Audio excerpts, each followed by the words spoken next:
Hello, everyone. Welcome to Kiwi College. I'm Sarah Smith. I'm the editorial director of Kiwi, and I'm really happy to welcome you all to Wanna Be an Environmental Hero, our webinar today sponsored by Markel. Our speaker today is MJ Jolda, the Senior Vice President for Markel Paper.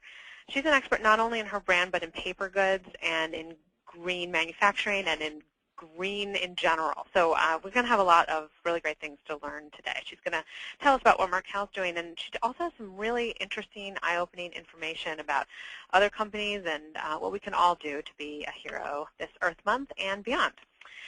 She's going to be able to take your questions at the end, so you can feel free to type them in at any time, and we'll get to as many of them as we can.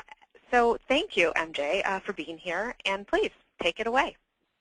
Great. Thank you, Sarah. I'm really excited to be here today. I want to first thank you all for coming and taking time out of your very busy schedule to be part of this. I think it's a great effort that Kiwi is doing with this, the Kiwi College effort of helping to spread the word and educate people about really interesting topics that affect their lives on a day-to-day basis. So, with that, we'll get started.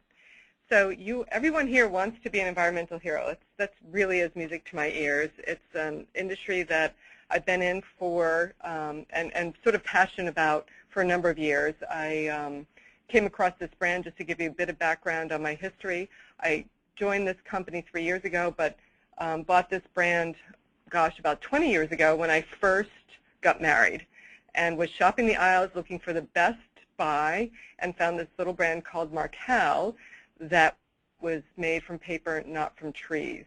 And over the last several years, we've really sort of changed the dynamics, the last couple of years since I've been here, to really start talking to consumers about what the benefit is of buying products that are made, that are better for the environment and that are made from recycled paper. So we're going to talk a little bit about that today. I'm going to talk to you about a little bit about our company, but really about some of the basic concepts of what it means to be aware of environmental issues and some of the issues that are in our industry today. So to get started, just a little bit about our company. If you live in the New York area, you've probably driven by our plant. We're right off of Route 80, and you see that really big sign of Markel right off of the highway. We employ about 650 people, and all of our products are made in America, something I'm really proud about, that we are, all of our employees and everyone has been here and been working here for well over, some of our employees, 30 to 40 years. And we've been using recycled paper since around the 1950s. So we'll talk a bit more about our process, but it's pretty simple. We take the paper that you put curbside, either your magazines, newspapers, or office waste. We take that into the factory, wash it with soap and water, and then convert it into the final paper products that we put on shelf. Before we jump in to the actual concept of how to be an environmental hero, I wanted to sort of talk about the basic concept. And the basic concept is that we as consumers can really have a big impact on the environment. And Adam Warback was someone who sort of talked about this issue many years ago. He was the youngest president of Sierra Club, and one of the things that we're going to talk about is that there's certain groups that are out there that are very passionate about the environment. We call them advocacy groups, and Sierra Club is one of them, and they know all of the issues that are in the industry, and he talked about and highlighted the fact that everyday consumers can have a bigger impact on the environment by just making the right purchase decision.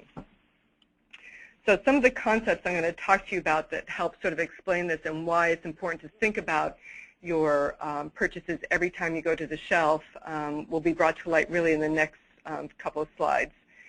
So one concept that's really important is to understand the U.S. population. The U.S. population is really sort of broken out into three groups. There's the three groups of peoples. There's what we call the dark green consumers, and they are the folks that are really passionate about the environment. They understand all the issues that are going on pretty deeply, and there's different groups that they are involved with, such as Greenpeace or Sierra Club, which you may hear about. a lot of the population, about 65% of it, is what we call the light green consumers. That's probably a lot of the folks that are on the phone today, including myself. I mean, I sort of know about the issues. I'm probably a little bit more aware of them, especially because of my involvement in the brand and the business. But I consider myself more of a light green consumer. And then there's the brown consumers, and those are the consumers that whatever you do, they just won't change their sort of buying habits. They are going to continue to always think about convenience and whatnot, and not so much about the environment when they're making their purchase decisions. So as we look at, and as I take you to the next few slides, it's really important to understand sort of this basic concept. And our efforts are really focused on getting the group of folks that we call those light green consumers to understand the issues enough so that when they go to the shelf, they're making sort of better, more informed environmental decisions. So another concept, so those are the two basic concepts. So as we go through, I'm going to really focus and highlight what the dark green consumers sort of know about our business. So some of the basic things and sort of themes that they're aware of is, you know, what is one of the easiest ways to slow global warming? And when you really understand this issue, and as you go through this, you'll understand that one of the easiest ways to slow global warming is by planting a tree. But really, more importantly, and one of the easier ways is really saving trees. And this next slide really sort of highlights that fact, that deforestation, which is really by cutting down trees for making products like what we sell, tissue paper products, that is napkins, facial tissue, bath tissue, and towels, cutting down those trees is actually contributing to deforestation, which is actually contributing to global warming. So understanding that premise is one of the reasons why a lot of these green groups and dark green advocacy groups, those dark green consumers, are really passionate about this issue in our industry. And when you really sort of peel back the onion and really look at why, it's because trees play an important role in absorbing greenhouse gases. By not cutting down trees, trees are there, they're sort of what we call the lungs of the planet. They absorb all that carbon dioxide into the trees, and they convert it from carbon dioxide into oxygen. They release oxygen. So by preserving them, it helps to cool our planet. So this whole idea of clear cutting not only affects the trees, but it does also have an impact on the wildlife and that thrive in that area, that when you read about it and understand it, most animals obviously cannot survive the clear cutting that does occur. And about 70% of the Earth's animals and plants live in the forest. So it is something that not only is there the environmental impact with global warming, but it is also sort of the natural wildlife habitats that are destroyed when we choose the options of between recycled and something that's made from what we call virgin fiber. And we'll talk a bit more about that in a few slides.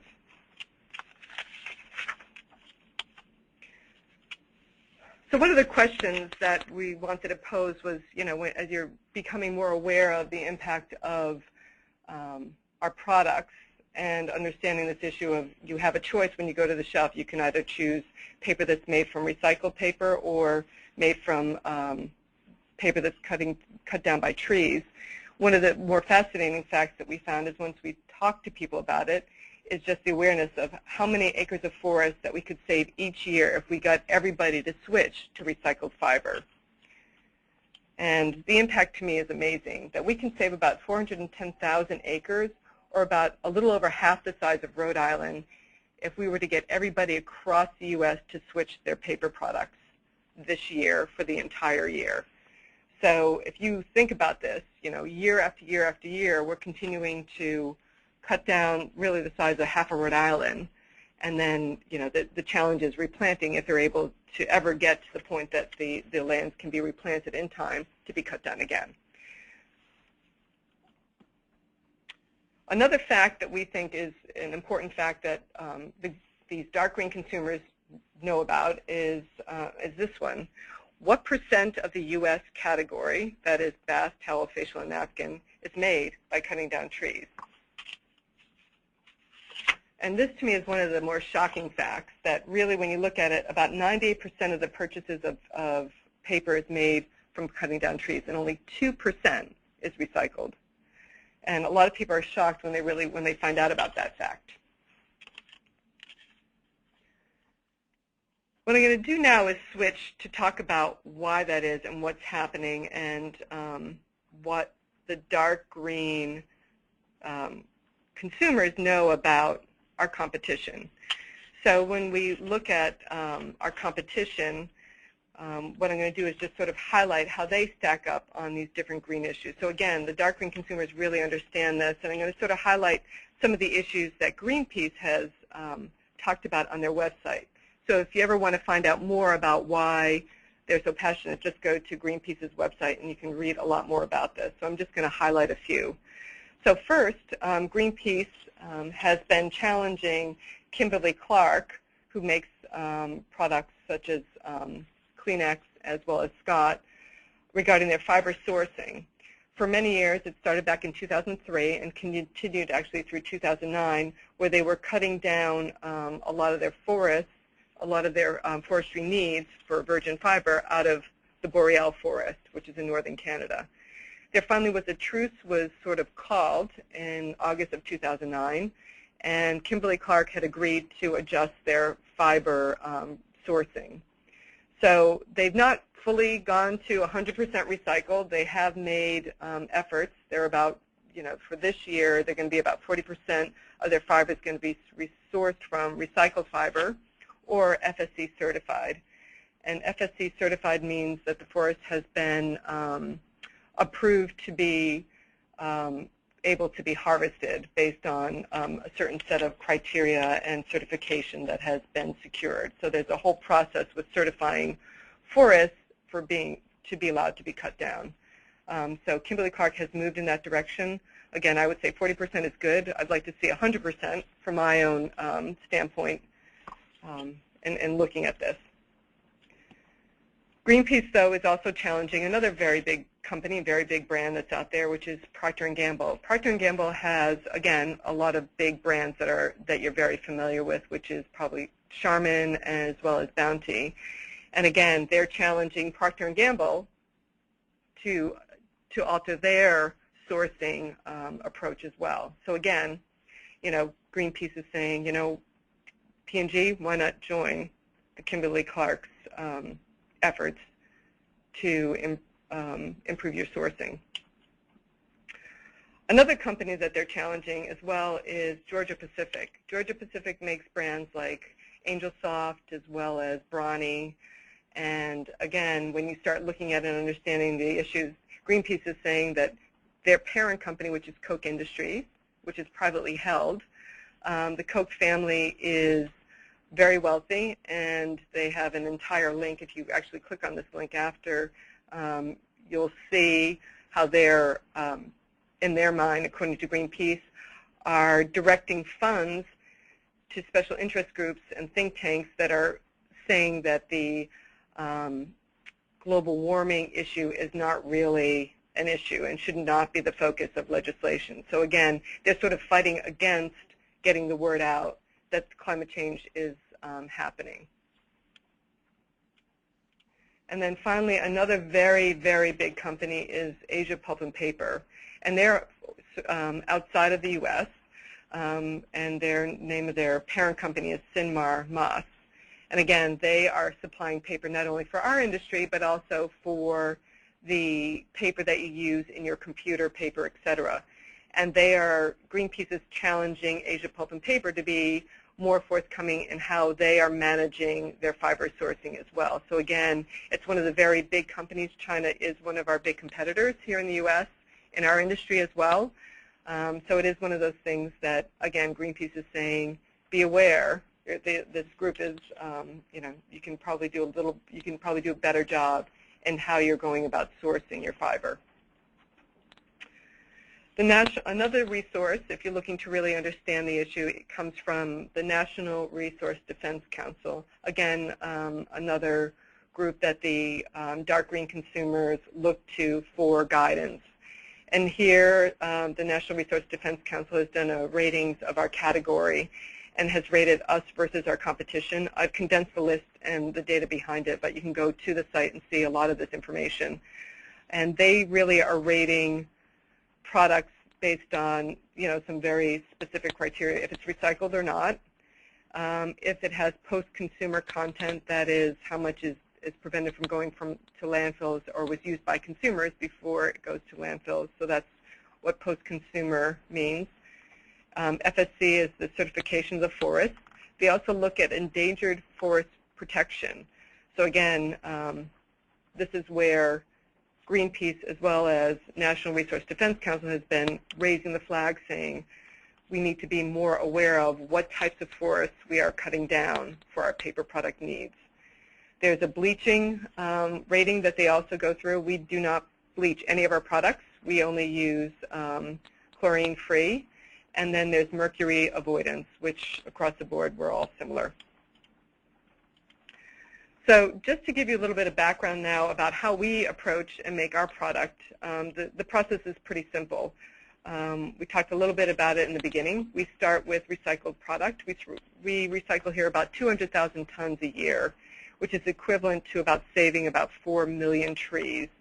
And we take in magazines, office and school papers, junk mail, as well as printer's waste. We then convert all of that into about 12 million cases of paper each year. So that gives you an idea of what we're taking in as our fiber. We then take that fiber and we have to clean it up. So we wash the fiber with essentially soap and water to remove the inks, and it turns into sort of this pulpy mush or mash that that you see here. We heat it up and then create about, in a vat, it's about 18 tons of pulp. It then goes through the next process, which is the de-inking process. So once you mix up all that paper, it's kind of grayish. And the next process that it goes through is a de-inking process, where essentially the inks are floated to the top and are skimmed off. So it goes through this process in a number of screens to take out all sort of the grayish color till it gets to the whitest white that we can. And then it goes to the final phase, which is converting it into paper. So that pulpy mash is then put through the dryers in these huge, huge machines, heat the rolls, and then press out these large, large rolls of paper. So unlike our competition, we use paper that's sourced right here that we're reusing or throwing out each and every day. We're not cutting down trees. And even our production process, we use what we call very traditional process of manufacturing. Our competition produces those very fluffy towels or bath tissue like a Charmin or a Bounty. It's very soft and fluffy, and that technology is called True Air Dried. And that is very different than the process that we use, but it also takes a lot more energy to produce products in that manner. So again, we're a bit more energy efficient than our competition, and our fiber source is much more environmentally friendly. So these are some of the things that the dark green consumers know about their products. So I think that one of our challenges here is how do we get these and educate light green consumers, because the dark green consumers know everything that I just talked about, understand it deeply, and every day are making those decisions. So the challenge is how do we get the word out to these light green consumers to really think more ecologically. One of the efforts that are underway by one of our biggest retailers is Walmart. Walmart is looking to help educate light green consumers. They started an effort with their sustainability index. It's in a year and a half, almost 2 years now into the process, where they're asking each and every supplier to talk about their environmental impact. So they have this list of questions, which I've shown you here. So in order to become a vendor at Walmart, they're going to be looking to create an index that will then be put at shelf. So to be a vendor, you have to be able to answer these questions and to be able to be assessed by them. And eventually, Walmart is looking to have a simple tool for consumers at shelf. So not only are you going to be able to evaluate your decisions based on price, you're going to also be able to evaluate it based on the environmental impact, and it's going to be sort of an equalizer across all different brands and categories. So a lot more work still needs to be done in it, but I think it's a great initiative that's gotten underway. We too, though, were excited to hear about it, but we were not going to wait. We felt that it was important that we get the information out there now. And over the last year, we introduced our environmental facts panel to all of our product lines so that the consumers can see when they're going to make the purchase decision at the shelf. The facts panel is very similar to a nutritional facts panel. It gives you the highlights of our basic ingredients, which is recycled content, that we're not using new trees, that we don't use chlorine bleaching for whitening, we don't add fragrances or dyes, and that we've been doing this since 1950. So it's something that we're encouraging others within our industry and other consumer packaged goods industries to start embracing. There are some products out there on shelf more on the retail side that is starting to embrace this type of thing. But for us, it was important to sort of start getting the word out that not only are we good for the planet, we perform well, but we're also at a good price. So what we call the 3 Ps, and this was our way of addressing that. Some of the other efforts that we do really to help educate light green consumers is getting them to try our product. So a lot of our efforts are really focused on the light green consumers to get them to understand this purchase decision. So our couponing efforts, which are the Sunday coupons that you see every Sunday if you get them in your newspapers, have a coupon, but within that coupon we're also looking to communicate to consumers to tell them about the importance of their purchase decision. So this is an FSI that's actually going to appear this Sunday on April 17th to get $1 off, and it's encouraging consumers to be an environmental hero not only on Earth Day but every day. And by simply making this decision to buy Markel Small Steps, you're actually impacting the environment in a positive manner. Some of our other efforts include everything from newspapers, aside from couponing. We also do magazine advertising, radio advertising. We're doing some green festivals across the U.S. We're in New York, Chicago. I know we're going out to the West Coast as well. We're going to be having an online campaign that's actually starting in the next day or so. We do a lot of efforts in social media, so we're on Twitter and Facebook, so if you ever want to follow us, we're there, and we have all this information at the end that we'll send to everybody. We also have our website, which you can definitely, and it would encourage you to sign up for. We have a monthly newsletter that we send out with tips on not only green things that you can do for that particular month. We also have Kiwi tips on things that you can do for crafts with your kids, which are terrific little tips that we include each month.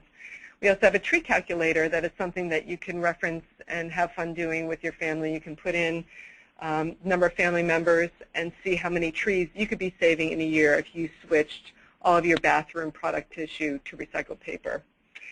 And finally, something that we actually just ran this year, we started in January, was an award contest. It's the Small Steps for Big Change Environmental Awards Contest, and we're just in the process of announcing the winners. And I'm excited to hear about that.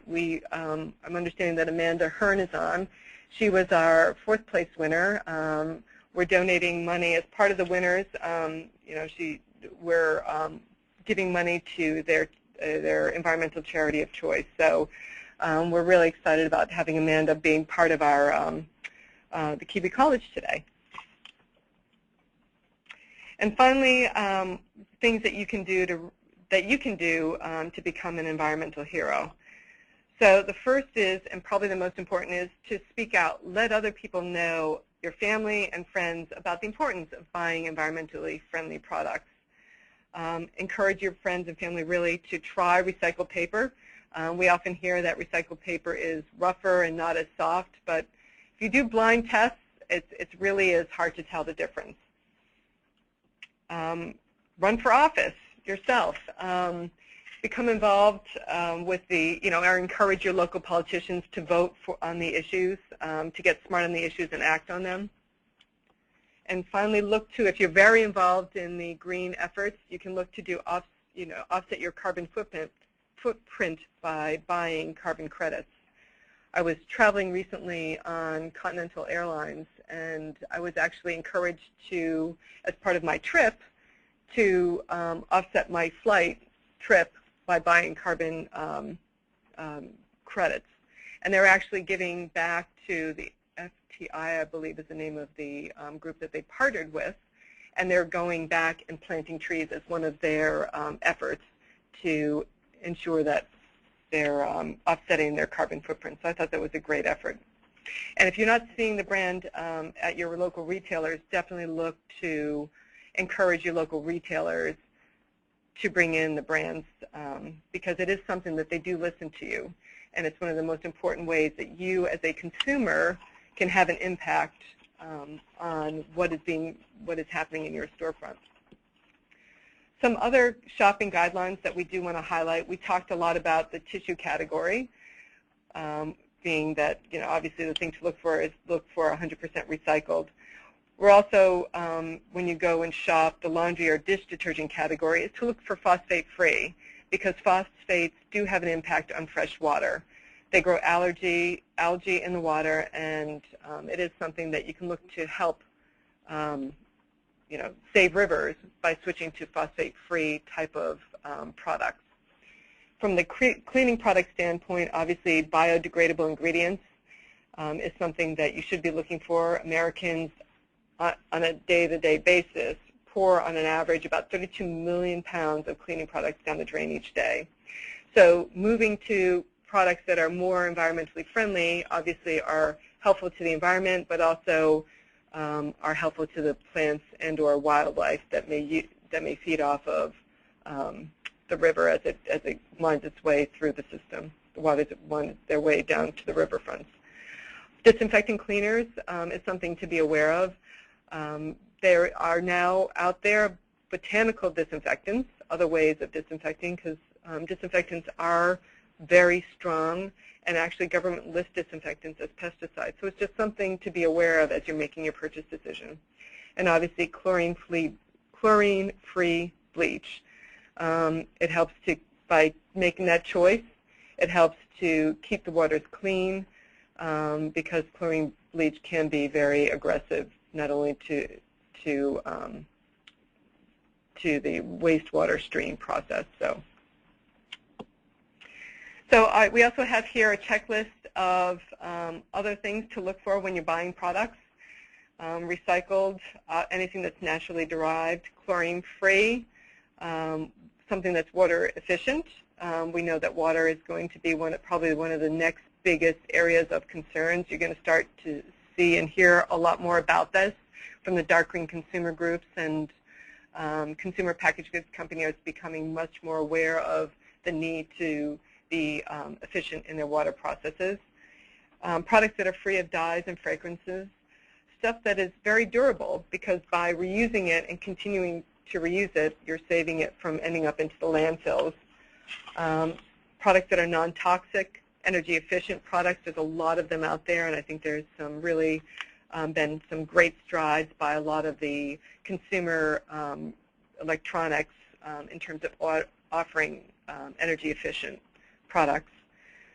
Products that are reconditioned or remanufactured, as well as other environmental benefits. So definitely look to see as much as you can or read as much as you can before you go into the store, but also when you get to the store, a lot of products are looking to highlight that on the packages to help you make the best, most informed decision. So with that, I'm going to sort of wrap up and look forward to answering any questions. What I've listed here is some of our places that you can look to hear more about us, either on Facebook or Twitter. We give daily green tips on both.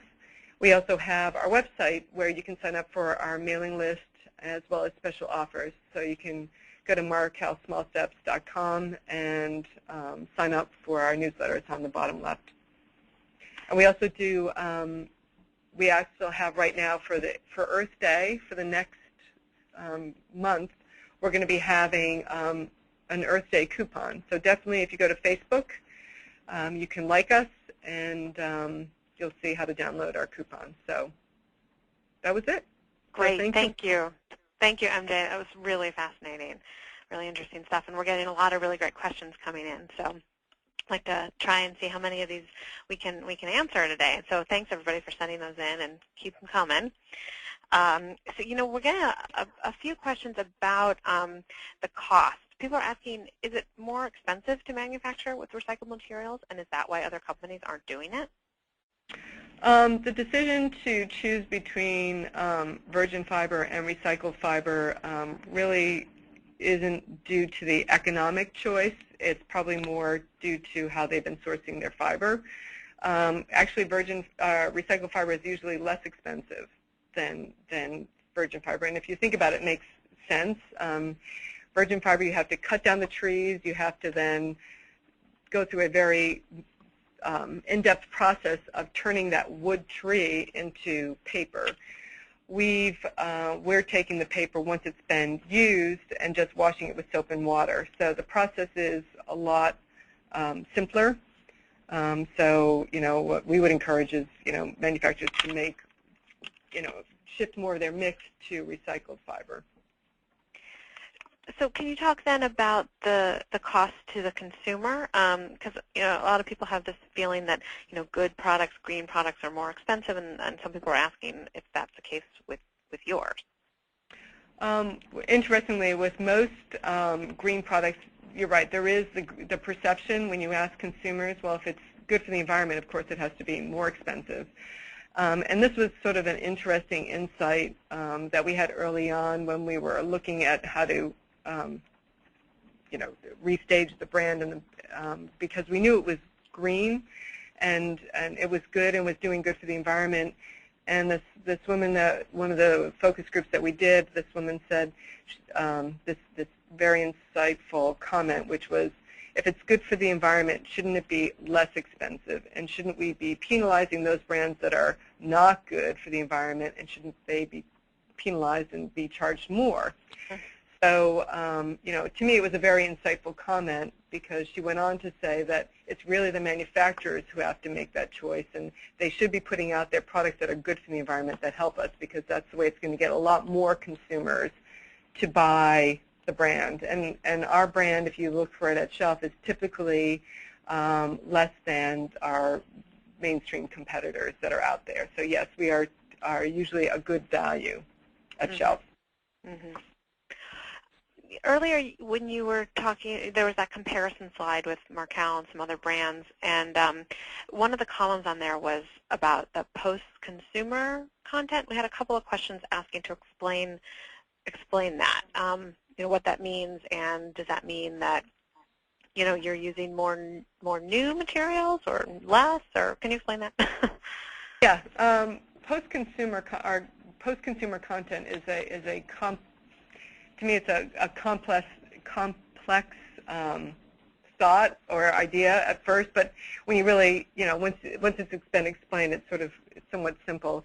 What we do is the industry defines anything that is been used by the consumer as being post-consumer use. That's the way to simply think about it. It's that if you had a magazine that you've read that came into your home, came into your mailbox, and then you put into the recycling bin, that's considered post-consumer.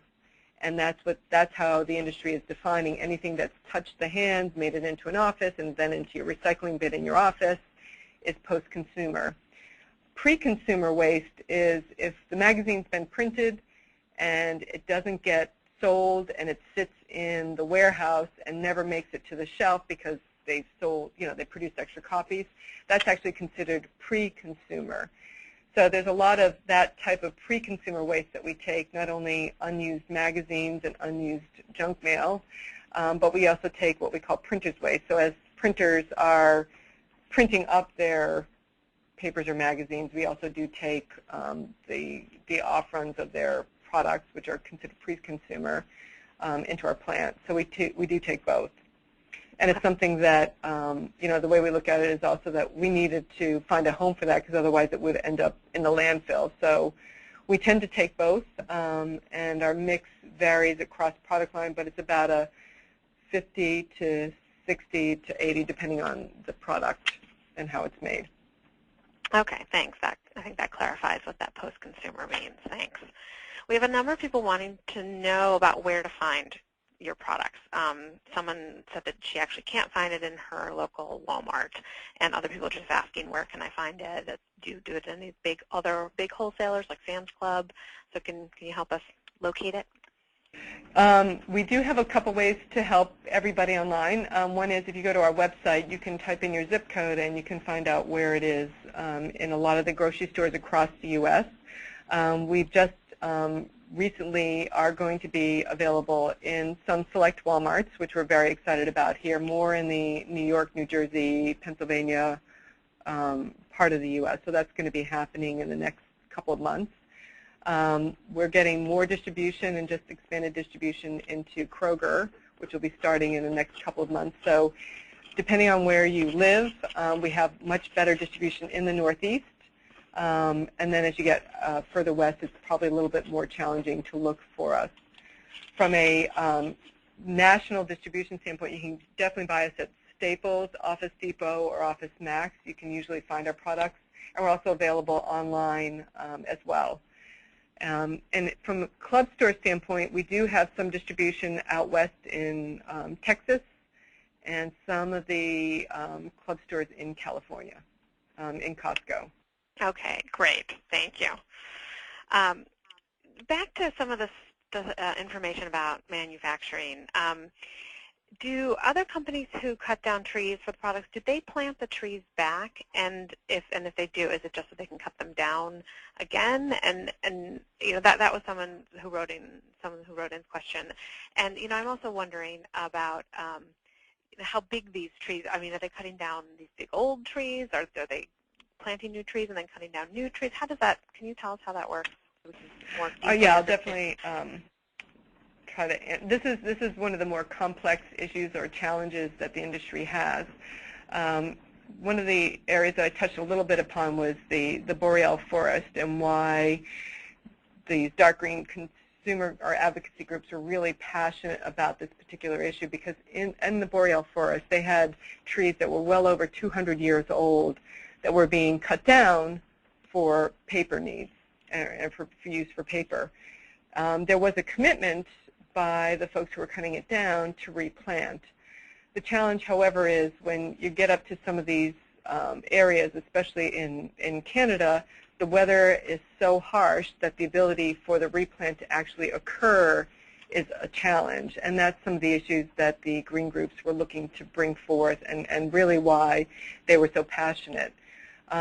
Since Kimberly-Clark had announced their efforts to be more mindful of how they are cutting down, especially in the boreal forest, Ontario has actually enacted legislation to restrict the amount of wood fiber that is being sourced there. So they are stepping up their efforts as the government.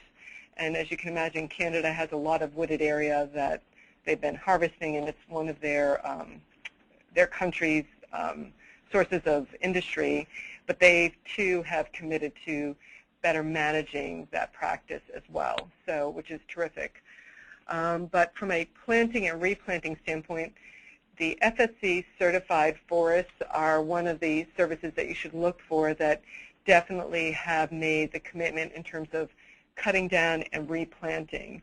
Anything that's not FSC certified, there's really a lot less commitment, and that's one of the things that as you look for products, to look for products that are at least having that type of fiber sourcing. But again, I guess I would go back to, do you even really need to do that? And that's sort of our stand on, especially on small steps, is, you know, you can probably do a lot by just using recycled paper and keeping that paper out of landfills. I didn't even really touch upon that, but I think we're still only keeping from landfills around 40 to 50% of the paper that we throw away each day.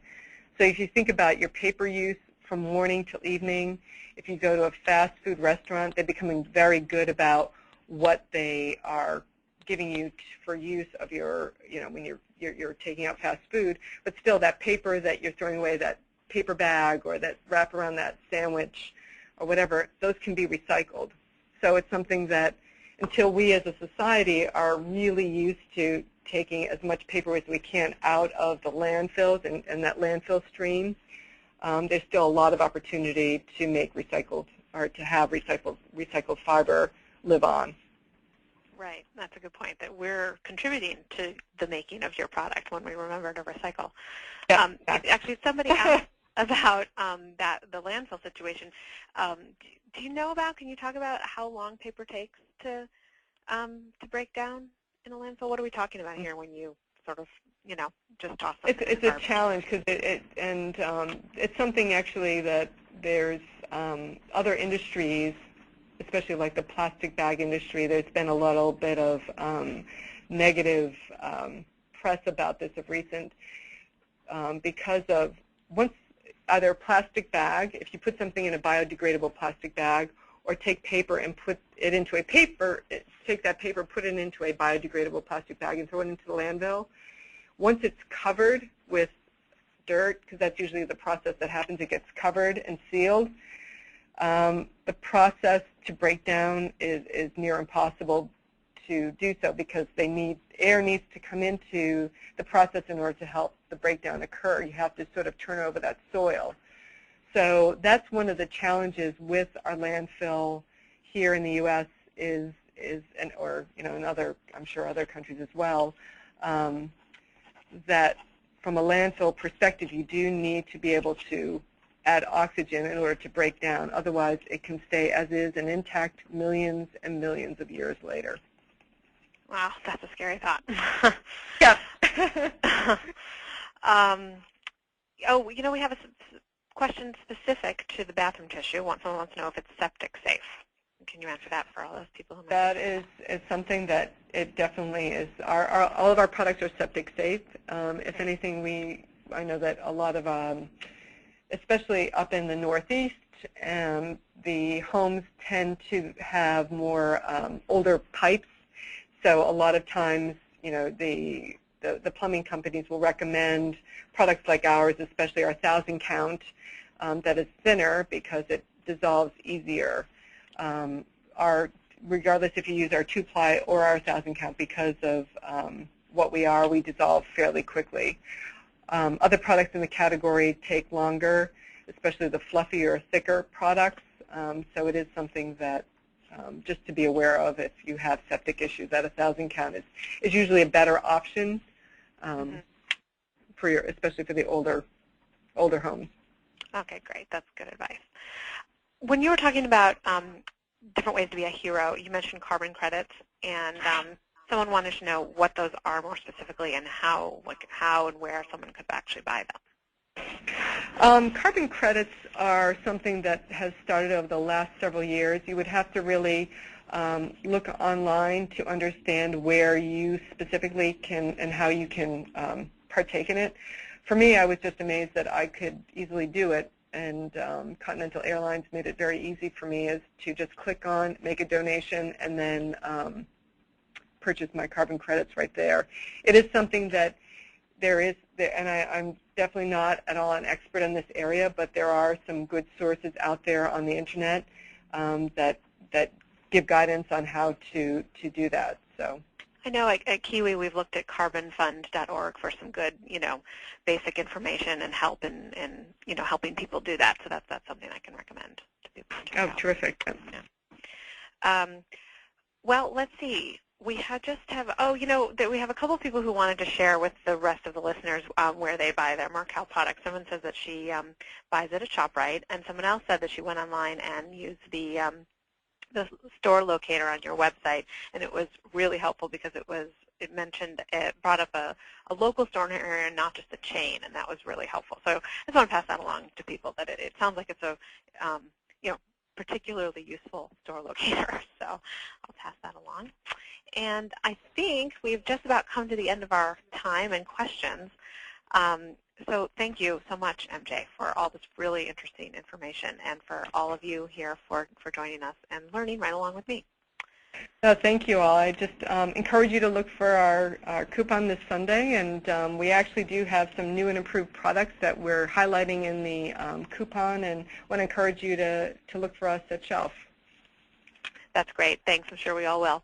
Thanks, and everyone have a wonderful rest of your day. Great. Thank you so much. Bye.